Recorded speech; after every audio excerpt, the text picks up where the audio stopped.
You're live now. You're now live. Vira. E aí, pessoal, vamos começar a vir a câmera. Não. Ai! Já estamos online, já estamos ao vivo. Oi, Pati! Ianca. Olha, o pessoal já tá entrando. E aí, Confundi, gente? porque tem... Ó aqui, Pati também entrou. Vamos lá, olha aí. Vamos lá, pessoal. E aí, meu povo, vamos embora. Vai mandando aí o link para as pessoas, elas saberem que nós já começamos, né? Certamente hoje a gente vai estar, né? Primeira vez eu acredito que nós vamos ter um laboratório. Esse é o primeiro de muitos laboratórios que nós vamos estar fazendo por aqui. Então fica bem ligado, porque a gente vai estar trazendo muitas novidades sobre temas bem diferentes. Então, se você ficar conectado conosco, certamente alguma coisa vai ser acrescentada na tua vida e você vai poder utilizar, tanto na tua carreira profissional quanto na tua carreira ministerial. Eu sei que Deus ele nos acrescenta. Se houver espaço para aprender em você, certamente em nós e em outras pessoas existem a capacidade de ensino a respeito de algo. Então fica pronto, pega teu caderno, toma nota a respeito das coisas, porque grandes coisas vão ser anunciadas aqui nessa tarde, tá ok? Então vai mandando aí os links, o link para os grupos do WhatsApp, as pessoas no Instagram, porque elas também precisam ouvir a respeito da música como arte, né? O nosso tema de hoje é a arte da música na adoração, né? E isso é um assunto onde tanto músicos quanto adoradores eles precisam saber, né? Por muitos anos, eu estava estudando esses dias, Miguel. Por muitos anos a igreja ela separou muito o ser artista da religião, né? E eu acredito que é por causa dessas coisas que hoje nós o meio artístico ele é meio fechado para a introdução de pensamentos e valores do reino. Verdade. Devido a esse déficit que a igreja ela distanciou o módulo artístico da igreja. Por muito tempo ele foi muito junto, na verdade, né? Isso. E aí, do nada, foi assim, não, isso aqui não é pra gente, isso aqui é enfeite, isso aqui é algo que não vai... Isso é de Deus, isso não é de Deus. Exato, Isso tudo distanciou e hoje em dia a gente vê, né? Se o mundo tem mais influência na arte do que a igreja aqui, por causa disso. Nosso tema hoje, né, é a arte da música a serviço da adoração. Aí, né?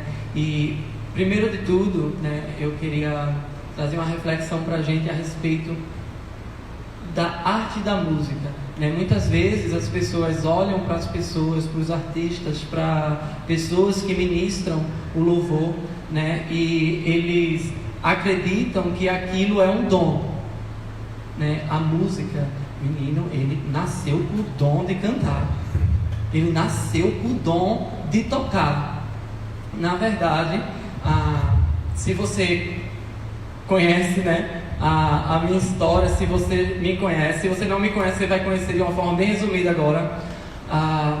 Eu nasci em uma família onde existe muita musicalidade, mas eu não tinha nenhuma aptidão para cantar, né? E pelo fato de eu sempre ter entendido na minha casa, na minha família, que música é uma arte e toda arte ela deve ser estudada. Sim, exato.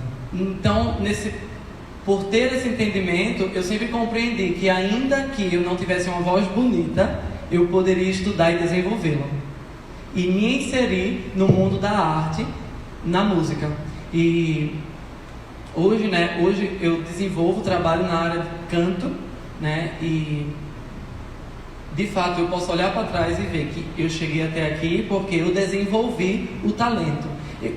Existem pessoas que nascem com uma facilidade, né, devido ao seu meio ali mesmo de convívio. Os pais já são músicos, na família existem músicos e automaticamente eles nascem ouvindo aquilo, eles crescem, e quando chega numa fase onde eles podem pensar, escolher, né, tomar uma decisão por si, se quer fazer algo na área da música ou não, ele automaticamente tem uma facilidade maior do que aquele que nunca teve ninguém na família ali tocando nem cantando, tá? Mas primeiro de tudo, eu quero dizer a você que cantar ou tocar, atuar na área da música ou em qualquer esfera da arte, da sociedade, não é dom, é um talento, é uma aptidão que você desenvolve no dia a dia, no seu dia a dia mesmo, no seu cotidiano, estudando, tá? Não é algo, ele é tão, esse dom de Deus que deu a ele.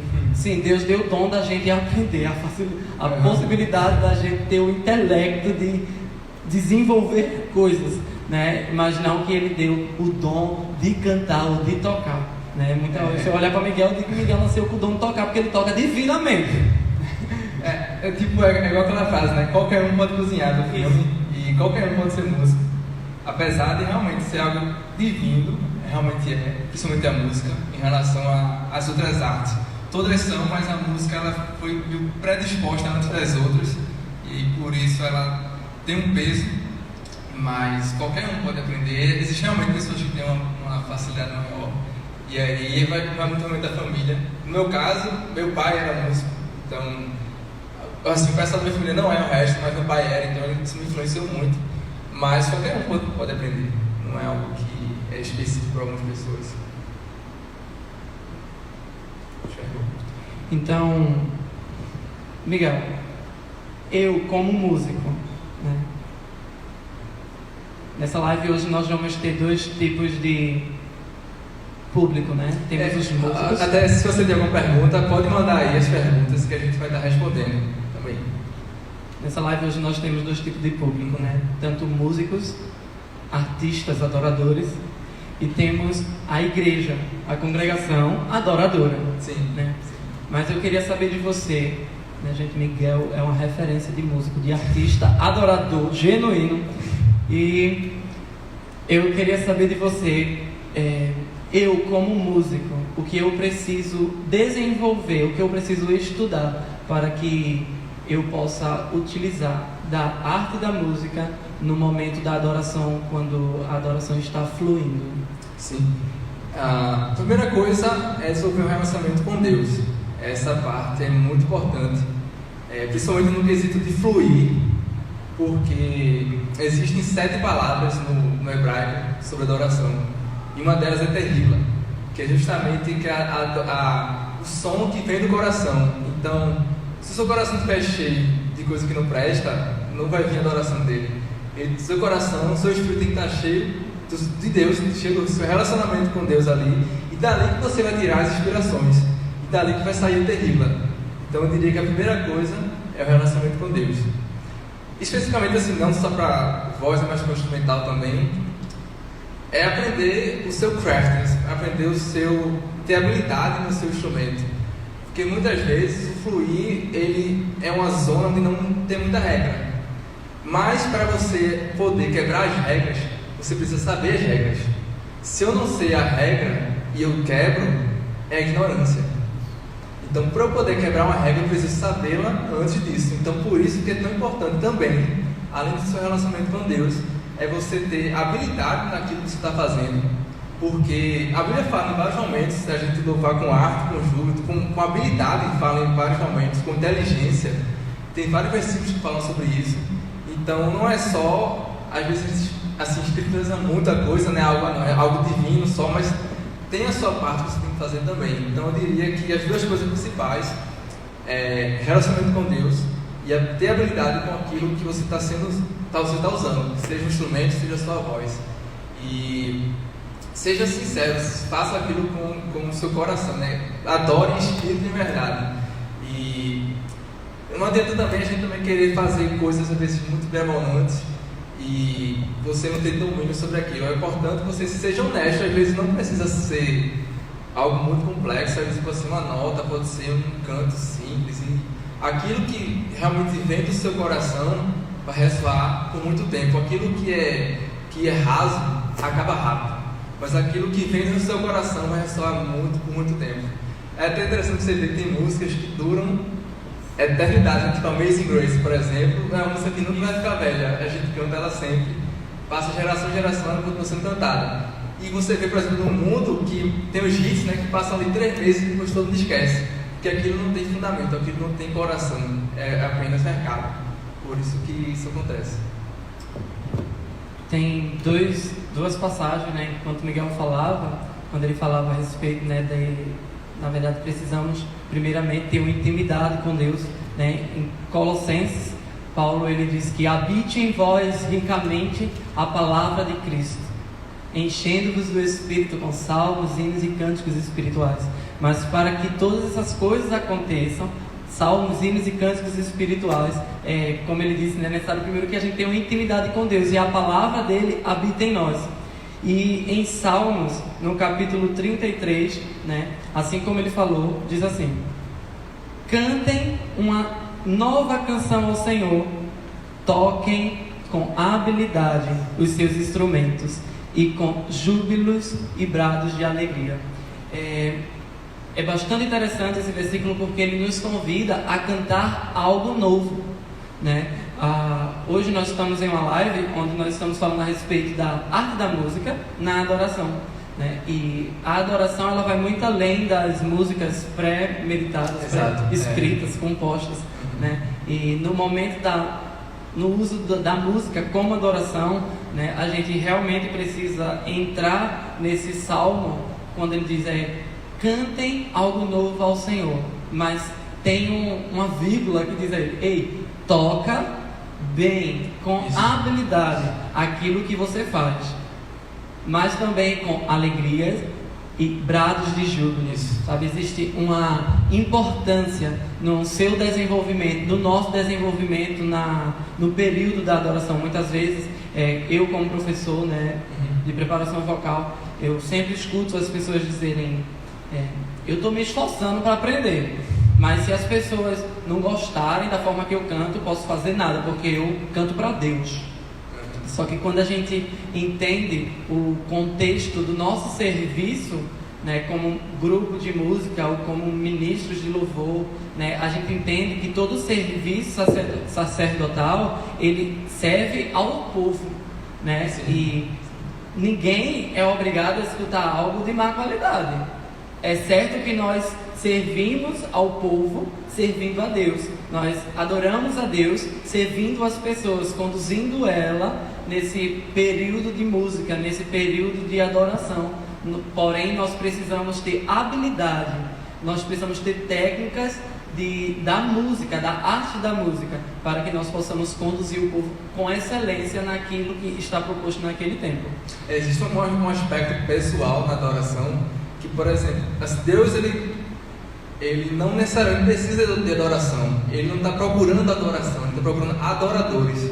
Então, todos esses requisitos, eles estão ali não por conta tanto de Deus, mas por causa de você, porque você tocar com habilidade, por exemplo, mostra que você está com o coração forjado a fazer algo para Deus de verdade. Muitas vezes quando o pessoal fala assim: não, Deus vai aceitar porque é assim que eu sou, muitas vezes isso é uma preguiça da pessoa estudar alguma coisa.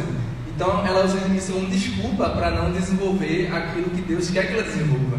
Que ele tá procurando, na verdade, ele está procurando essa pessoa para que ela desenvolva essas habilidades e todos esses requisitos de alegria, fazer algo com verdade, com coração. Isso tudo é para que a gente se torne adoradores de verdade. Não que Deus precise disso, mas que para a gente se torne adoradores da forma como Ele quer. Eu costumo dizer sempre para os meus alunos, né, que os esforçados constantes, uma hora ele ultrapassa os talentosos, né? Muitas vezes a gente olha para as pessoas e vai: fulano é muito talentoso, vou cantar nada nesse lugar, olha quem chegou. E eu sempre tive isso comigo, sabe? Eu era o cururu cantando da minha família, todo mundo lá cantava que só pássaro, e eu sempre fiquei: não vou cantar não. E depois, quando eu comecei a entender que o processo do desenvolvimento do talento vinha pelo estudar, eu comecei a entender que se eu me esforço constantemente numa frequência, numa persistência, vai chegar uma hora onde eu ultrapassarei essas pessoas talentosas que eu tanto admiro. E é justamente nesse ponto que eu queria chegar aqui para você nessa hora. Não importa se você é um bom músico ou não, não importa se você é um bom cantor ou não, existe algo na qual você pode melhorar. E se você constantemente persistir nesse mesmo conteúdo, neste assunto, vai existir uma hora onde você vai romper esse teu limite e vai poder ultrapassar pessoas talentosas acomodadas. Onde pessoas, geralmente, né, eu sempre digo isso aos meus alunos, que o talento, ele não gere a vida da pessoa. Ele não põe a pessoa em um movimento de velocidade estável, né? Na verdade, a pessoa talentosa, ela vai correr uma carreira? Vai. Porém, ela vai correr muito rápido, a qual a pessoa dela, o caráter, o desenvolvimento pessoal dela não vai acompanhar isso.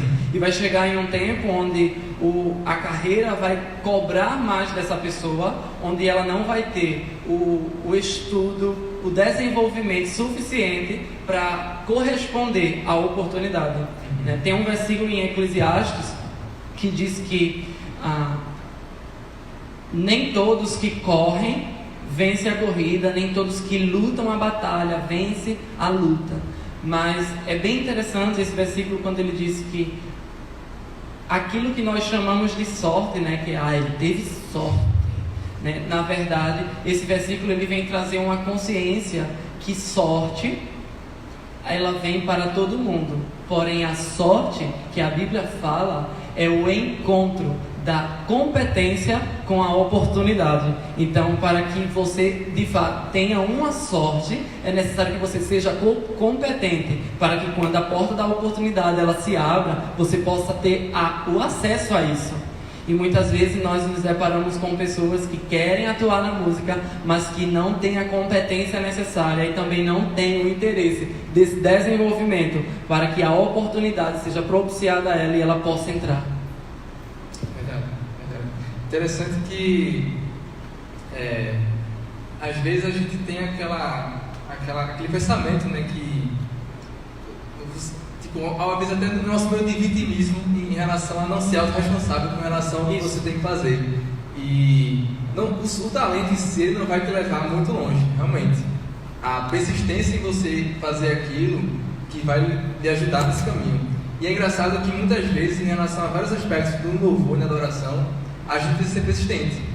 Porque nem sempre a gente vai chegar pronto, nem sempre a gente vai chegar com tudo já ali preparado. E a gente tem que começar como está, para poder dali a gente poder romper. Então a persistência é algo que é muito necessário, não só no ofício da música, da igreja, mas em qualquer coisa da sua vida. Mas até se você não é músico na igreja, você precisa disso para poder romper com essas coisas. Num período de louvor,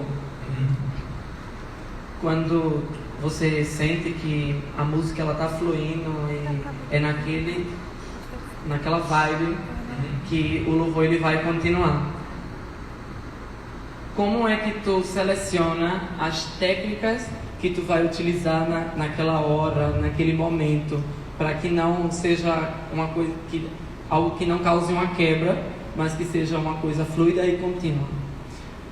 Primeiramente, eu acho que para ter algo muito fluido na sua adoração, no ofício aqui no momento do louvor, é preciso você ir em casa, aumentar o seu leque de possibilidades e ter muito bem, de novo, a questão da habilidade é muito importante e do seu relacionamento para poder desenvolver isso.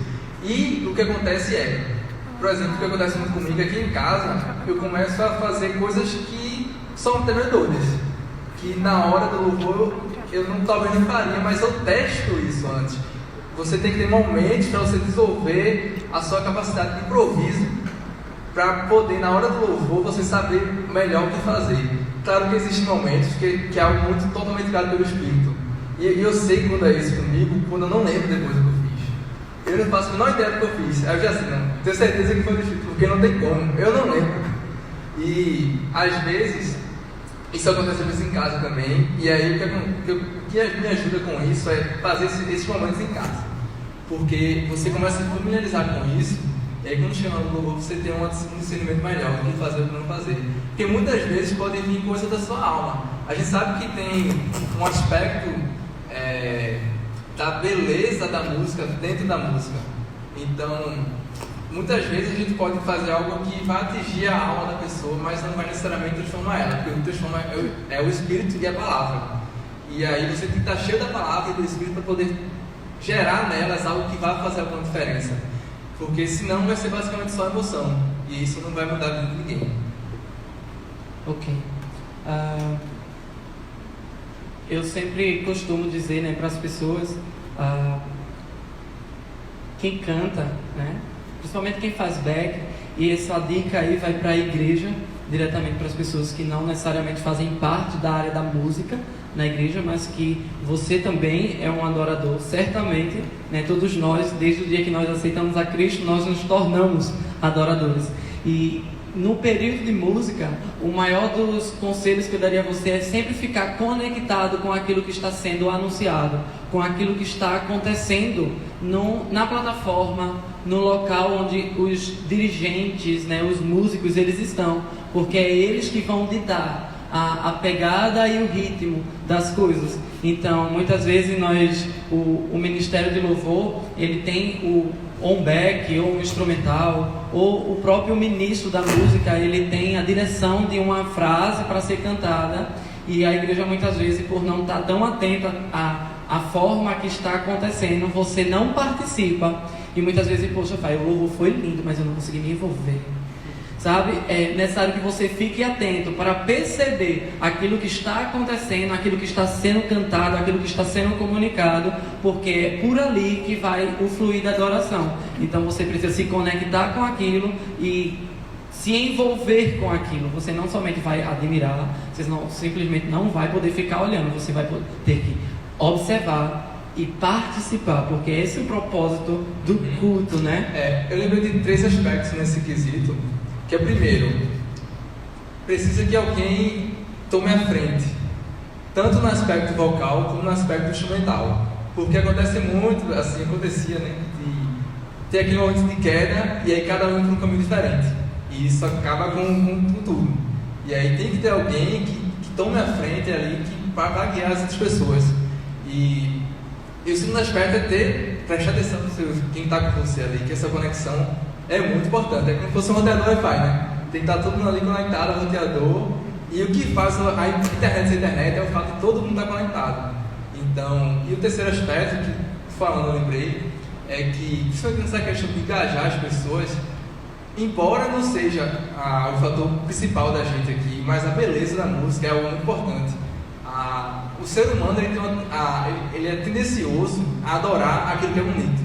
Então, por exemplo, a gente assim, tá num jogo de futebol e alguém faz um gol. Aí tem aquela explosão ali, todo mundo felizão, adorando aquele momento, porque é bonito. Ou então você vai às vezes num show e aí tá todo mundo ali com a mão pra cima, gritando, se esgoelando. Eles estão, de certa forma, adorando aquilo, porque aquilo é bonito. Então a beleza é uma forma de engajar as pessoas para adorarem. Então não é pecado. Às vezes a gente tem a ideia que, por exemplo, um jogo de luz é distração. Não é. Se for algo belo, vai ser algo válido. Então a gente tem que buscar meios de trazer beleza também para um momento de adoração, porque é muito válido isso também. Não é distração, muito pelo contrário, é uma forma de engajar as pessoas a adorarem, porque a reação delas à beleza é adorar. Ok, conta para nós aí alguns segredos teus de como tu desenvolve mesmo no dia a dia, como a tua concepção a respeito da arte, concernente ao período mesmo da música. Acredito assim que para você desenvolver isso é muito questão de dia a dia. Acho que você tem que se cercar disso. Você não pode, por exemplo, passar um dia sem ver alguma coisa bela.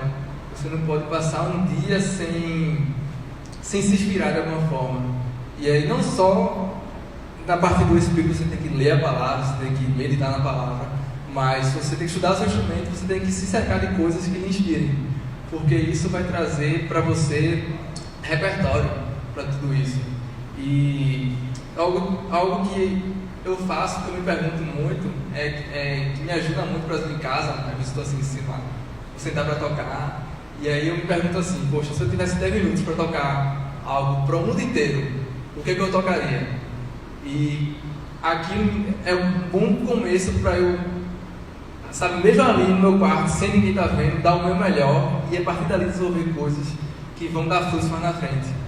E a gente tem uma função, a música tem algo que é muito, muito massa, que, por exemplo, você pode falar coisas que se eu falasse aqui verbalmente, as pessoas não poderiam aceitar tão bem.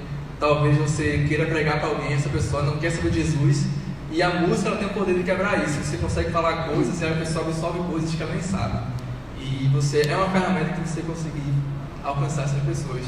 E aí, sim, eu faço muito isso. Eu tento me cercar de inspirações, tento me meditar na palavra, e eu faço sempre essa pergunta para mim: se eu fosse falar alguma coisa para o mundo inteiro agora, o que é que eu falaria? Tocando, no caso. E aí isso me ajuda a começar. Existem 3 cantores que eu admiro muito, assim. Não sou do tipo de compositor que nem eles, porque para mim eles são muitos, tem um raciocínio muito elevado, eu estudo muito, estou correndo aí atrás de estudar para chegar no nível deles, né? Que é o João Alexandre, né? Que para mim ele tem uma dissertação na sua música muito complexa, e as pessoas talvez elas não aceitariam porque tem uma peculiaridade. Isso aí. De denúncia da sociedade. Então, normalmente as pessoas não aceitam tão facilmente um texto a respeito disso, alguém falando a respeito disso. Mas como é uma música, acaba que se torna mais aceitável, né? Tem também a Marcela Thaís e o Marcos Almeida, que tem músicas bem diferentes do contexto cristão, que normalmente é aceitável pelas pessoas, mas que são músicas que, se você parar para analisar com muito carinho, com muito cuidado, você vai ver que tem um fundo de verdade, um pensamento do reino lá incutado naquilo, e pessoas tanto cristãs e não cristãs principalmente acabam se familiarizando com esses pensamentos e aceitando de uma forma mais de coração mais aberto essa mensagem que eles falam, pelo fato deles não somente mostrarem, cantarem canções que têm o nome explicitamente Jesus, glória, amém, mas que a arte, o seu contexto artístico é tão belo e tem pensamentos do reino que essas pessoas acabam aceitando de uma forma inconsciente. Exatamente esse ponto. E é justamente, eu acredito que o maior preconceito da igreja com respeito à arte da música em si é justamente o medo da idolatria. Né? É uma linha bem fina sobre admirar e adorar, né? Contemplar a beleza, né, da arte e adorar, idolatrar a arte. Eu acho que foi um dos fatores que mais fez com que a igreja tentasse um pouco afastar, dizer que adorador, músico de igreja não é artista, não precisa se envolver com a arte, né? E na verdade a gente precisa começar a resgatar. É porque é até controverso isso, porque a arte em si, ela gera adoração. Isso. Então, se você quer gerar adoradores tirando a arte do fator, você está atirando contra si mesmo.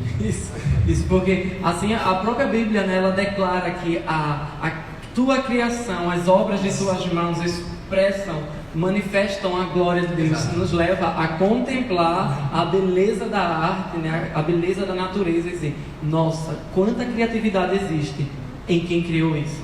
Exato. Né? E a glória ela acaba sendo voltada para o Criador, para aquele que deu as ferramentas para nós hoje como artista fazer. Exato. Né? E aí? Mas isso, assim, em relação à criatividade, é um aspecto importante. Ok. Tem pergunta ali. Tem pergunta? Tá, então fez o pensamento, pode fazer pergunta agora. Deixa eu abrir aqui, tá? É certo dizer que existem pessoas que vão sempre ser back vocal? Não. Como eu tinha dito no início, né, esforçados constantes uma hora ultrapassa os talentosos, né? Se você não existe pessoas que foi chamada para ser backing. Você foi chamada para o serviço de socorros. Então, o dirigente de música, ele também faz parte do Ministério de Socorro. Então, é necessário que você desenvolva mesmo, você busque referências, você estude aquilo que as pessoas que foram ministro, ou que de repente você quer fazer back e tocar algum instrumento. Então, você precisa desenvolver esse outro lado teu, porque ninguém nasceu para ser um back, né? De fato, você tem um propósito de vida, talvez seja estar no Ministério de Socorros, talvez seja servir em uma igreja local, mas você pode sim se desenvolver e futuramente, com o processo aí do teu desenvolvimento, você pode ocupar novos lugares no grupo de música. Isso é o que eu acredito que seja o correto. Como identificar uma música almática ou emocional? Então, isso é um fator muito importante, porque acho que uma música almática, ela não tem toda a verdade nela, e ela não vai vir do coração. Então, isso é até importante falar, porque é um aspecto interessante, porque, por exemplo, as inspirações, eu costumo separar muito a questão de letra com harmonia, melodia e ritmo, porque o que acontece muito é, por exemplo, a música ela veio de Deus e o diabo ele deturpou aquilo, mas Deus é a inspiração inicial. E o que acontece muito é que, por exemplo, existe uma música do Rolling Stones dos anos 70 que ela fez muito sucesso, mas que toda a harmonia, melodia e ritmo dela foi inspirada em uma música dos anos 80, de 1800. E essa música de 1800 foi inspirada em outra de 1500. Então você vê que a música ela vai se repetindo. Então aquela banda ali do Rolling Stones que tem a inspiração dos anos 70, ele não teve inspiração nenhuma, na verdade. Toda a questão harmônica, melódica e rítmica foi basicamente inspirada de uma música anterior. Então é difícil você saber a inspiração da música pela pessoa em si, porque pode ser que sim, pode ser que não, mas você tem que estar sensível realmente a saber o que essa música faz sentir, principalmente. E isso vai expor a verdade que está por trás da música. E aí, eu acho que esse é o maior fator. E também, claro, a direção do Espírito Santo, que ele vai te guiar a saber se aquela música está te fazendo mal. E é tão engraçado que existe realmente muita música almática, inclusive até no meio cristão. Tem umas que eu não escuto, porque realmente eu escuto aquilo, cara, mas isso me deixa meio muito vitimado, assim, sei lá, eu não gosto. E não é necessariamente porque uma música ela é cristã que ela vai ser lá 100%. Então você tem que estar realmente sensível a poder discernir isso pelo Espírito e também identificar através do que aquela música te gera e que te faz sentir. Isso. Eu acredito que a gente consegue discernir essas coisas de uma forma, com apenas uma pergunta: o que essa música causa em mim? Né? Se ela te leva a adorar, de fato essa música não é almática, mas se ela te leva a você se trancar no teu quarto e chorar na tua sofrência, automaticamente você vai identificar que existe algo de errado aí nessa canção, que não te leva a adorar, mas te leva a se martirizar. Próxima. Quais os efeitos dos tons menores e maiores emocionalmente falando? Isso é um fator interessante, porque os tons menores eles geram realmente desconforto. Se você pegar as frequências das notas, a gente tem as notas musicais que todo mundo conhece: Dó, Ré, Mi, Fá, Sol, Lá, Si, e os acordes são um conjunto de notas. E por que, se, por exemplo, o acorde maior te faz sentir bem, é porque nas frequências dele elas se juntam. Então aquelas frequências elas se conectam e faz gerar ali uma harmonia que teu ouvido acha legal. Então aquilo faz te sentir bem. E as músicas menores, elas têm uma tendência a te deixar desconfortável, mas, e de certa forma, também te deixar mais triste. Mas isso não quer dizer que ela é necessariamente triste. Depende muito da forma que você coloca ela na música. Existem músicas que são menores que não necessariamente são tão tristes, mas que, aplicadas de uma forma correta, vão te levar a adorar também. Então não é errado fazer música menor. Como existia numa época que tinha algumas notas que a Igreja Católica ela proibia por conta da dissonância que ela tinha. Por ser uma nota menor, por ser uma nota diminuta, eles diziam que era do diabo, mas isso é algo totalmente nada a ver, porque todas as notas foi Deus que criou, Ele criou a música total. Tanto a nota maior é de Deus, quanto a menor é de Deus também, mas aplicada de uma forma correta, você pode usar qualquer uma das duas. Próxima. O que torna uma música cristã? Eu acredito que são valores do reino. Não importa se essa música vai falar a respeito da esfera do negócio ou da esfera das artes e entretenimento. Eu acredito que quando a música ela tem um contexto, né, que introduz valores do reino, isso se torna uma música cristã. Não é pelo simplesmente fato de eu dizer que um glória a Deus e um aleluia na música, isso vai fazer uma música cristã.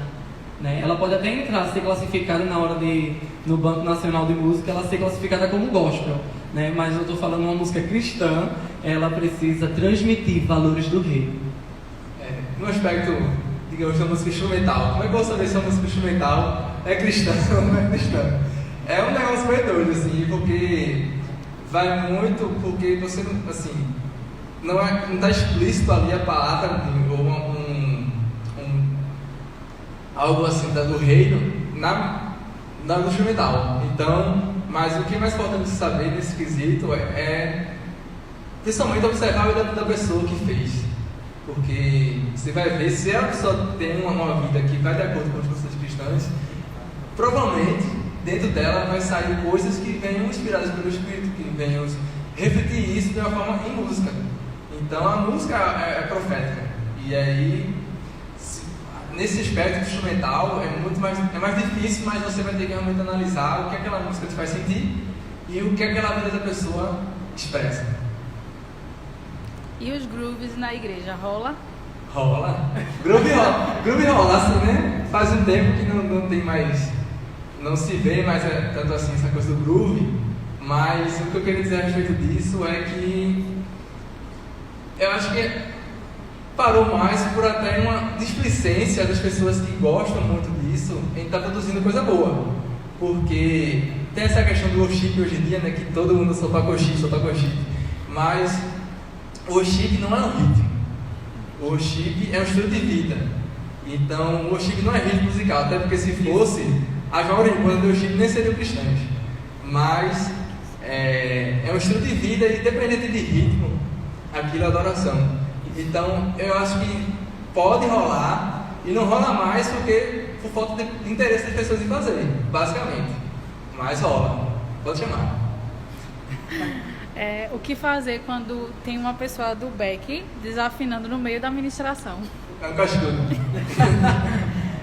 Eu acredito que isso é um sinal mais para os sonoplastas, mesários, né, para que eles precisam também ter esse ouvido bem apurado para entender quando um back ou um instrumental está fora ali, para ele dar uma reduzida, uma cortada ali no microfone, né, e de repente se eles têm o hábito de usar ponto, né, eu acredito que sempre, né, nós podemos ter uma pessoa ali e essa pessoa vai conseguir sinalizar a ela, né, que ela está fora do tom ali, para que ela possa se voltar para o caminho ali das notas melódicas. Porque de voz é contigo. Tá. Compositores que são cristãos, que vendem música para outros cantores não cristãos, pode ou não podem? Que eles falem sobre. Cara, quer falar o que eu falo? Falar. Na verdade, a pergunta não é se pode ou se não pode, né? Porque a Bíblia não diz se é pecado ou se não é pecado. Então, a pergunta que o compositor ele precisa fazer é se isso convém a ele fazer ou não, se isso é conivente com o propósito da vida dele ou não. Talvez ele tenha o propósito para o qual ele existe, né, para a qual ele veio à existência, seja realmente vender música com valores do reino incutido de forma bem sutil para outros cantores mundanos, onde as pessoas, sem saber, elas vão receber uma ideia do reino de uma forma muitas vezes que ela talvez não veja tanto contraste. Estou ouvindo uma música do mundo, mas muitas vezes a gente vê músicas do mundo, né, que expressam valores do reino, que muitas vezes na música cristã já não encontramos isso, né? Então eu acredito que não é errado, é uma questão mesmo dele ver se é compatível ou não com o propósito dele. É difícil condenar até quem faz isso, né? Porque... Acabou a pergunta? Acabou. Quer falar? Não. Sobre a composição. Não, é porque assim, é difícil condenar uma pessoa dessa porque a gente não sabe todos os quesitos ali, principalmente no mercado brasileiro, no meio cristão. Quando você exclui as músicas que não são versões, você fica com muito pouco. Então é um mercado um pouco complexo e aí não dá para condenar alguém que tenha uma prática dessa. É realmente algo pessoal dela com Deus, né? E a gente precisa entender que a música, ela está inserida na esfera da sociedade das artes e entretenimento. Então a arte, ela não precisa de uma dissertação cristã. A arte, ela não precisa de um respaldo cristão para ser arte. A arte é arte, independente. Então, se o compositor ele está na esfera da arte, ele trabalha com arte. Ele não trabalha com religião. O artista, ele é artista. A única coisa que os adoradores, os cristãos precisam saber é que quando eu me torno filho de Deus, eu me torno um adorador. Então eu pego tudo aquilo que eu sei fazer e trabalho para o reino. Então eu trago o meu lado artístico para servir ao reino. A próxima foi para vocês falarem sobre tradução em uma música. Miguel, tá. Tradução. Eu acredito assim que é algo pessoal meu, tá? Isso aí é o que eu venho até pensando esses dias, que em relação à tradução, não existe uma... Eu não concordo quando se tem tradução definitiva. Por exemplo, se tem uma música que é em inglês, muito porque no Brasil a gente escuta muita música de fora, muita. A maioria das músicas são. Então, quando você pega uma tradução e você só tem uma versão daquilo, eu não acho tão legal, porque a tradução, ela gera versões. É tanto que a Bíblia tem várias versões. Então, como é que eu vou pegar um negócio e traduzir só de aquela forma e aquilo? Porque quando você traz de uma língua para outra, tem algumas coisas que são interpretativas. Então, é complicado, porque pela lei só pode ter uma, e aí você tem que respeitar, mas o ideal seria que se pudesse até fazer mais de uma versão, porque é algo muito interpretativo. Eu acredito que é bem dessa forma também, visto que existem pessoas, né, nas igrejas, no nosso país, de vários níveis diferentes, né? E às vezes a tradução é tão complexa que aquela música, aquela tradução acaba não alcançando pessoas que não têm um intelecto tão elevado quanto aquele tipo de pessoa. Tá ok? Outro aspecto sobre isso, o que acontece muito é porque, assim, no Brasil, e aí por isso acontece isso, mas o ideal seria que isso pudesse ter sim, que fosse algo mais aberto. Assim. Ok. Então é isso. A gente vai encerrar aqui cantando algo com muita técnica, com muita arte, mas também muito genuíno. Ok? Vamos lá. Vocês têm alguma sugestão aí? Manda aí uma música aí pra gente cantar e a gente poder desenvolver aqui um pouco daquilo que a gente estava falando. Se tiver uma sugestão.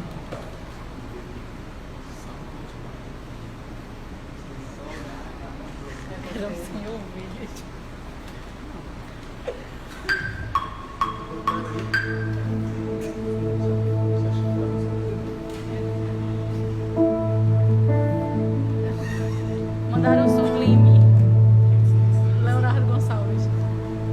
Essa eu não conheço. Me conheces, Oceans. Me conheces, vamos lá.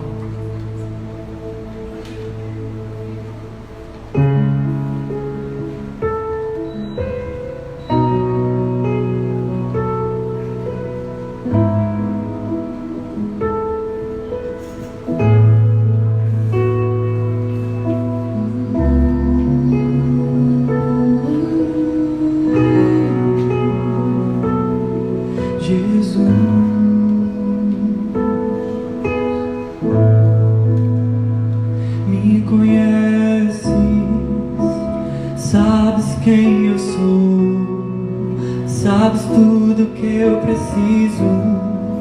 Logo vem e me corresponde.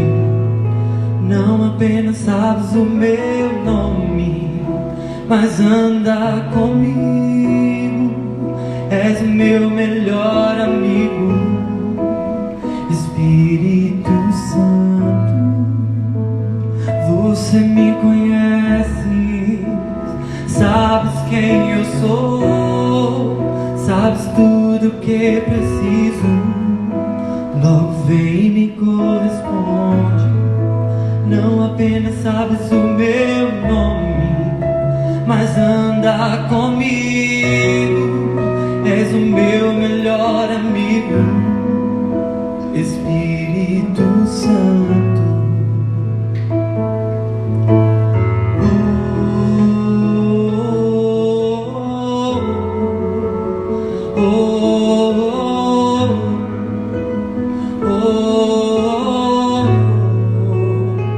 Me conheces,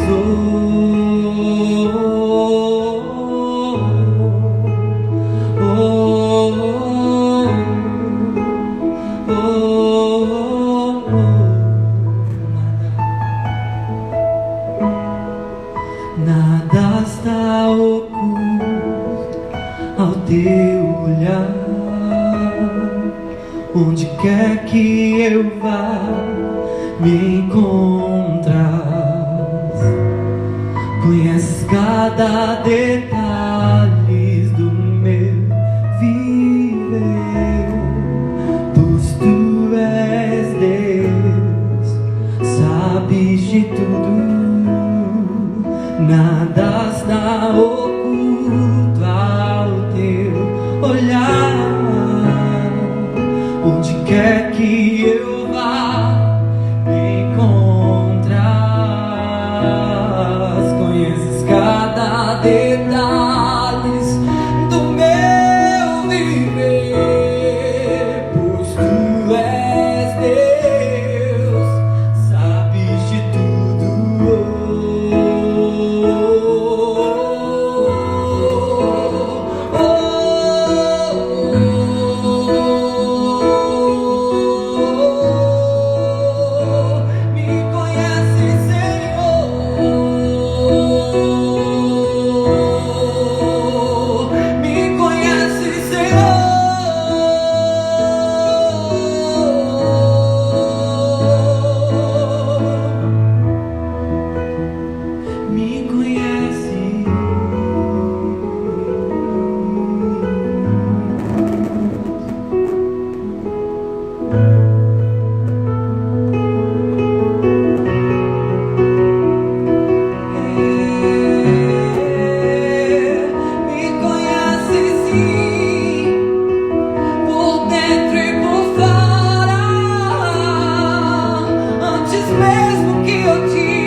Encerrar, essa live dizendo para você que talvez nem sempre nos períodos de música, de adoração na tua igreja vai ter um espontâneo. Não, espontâneo não é regra. O que é regra para nós é de fato oferecermos uma adoração genuína. Não importa se vai ser uma nova canção ou se vai ser uma canção que já foi escrita por alguém que na tua igreja canta. Mas de uma coisa é certa, que nós deixemos subir ao Senhor, deixemos subir aos céus um aroma, porque os céus não ouvem a nossa voz, mas eles sentem o aroma que a nossa voz produz. Então que a tua adoração ela seja muito mais além do que técnica e arte, mas que ela tenha técnica e arte de acordo com aquilo que foi concedido a você. Amém? Até a próxima. próxima. Até o próximo laboratório. FPEG Lab. FPEG Lab. Estela, próxima live, viu? De inglês, você corrige aí. Lab.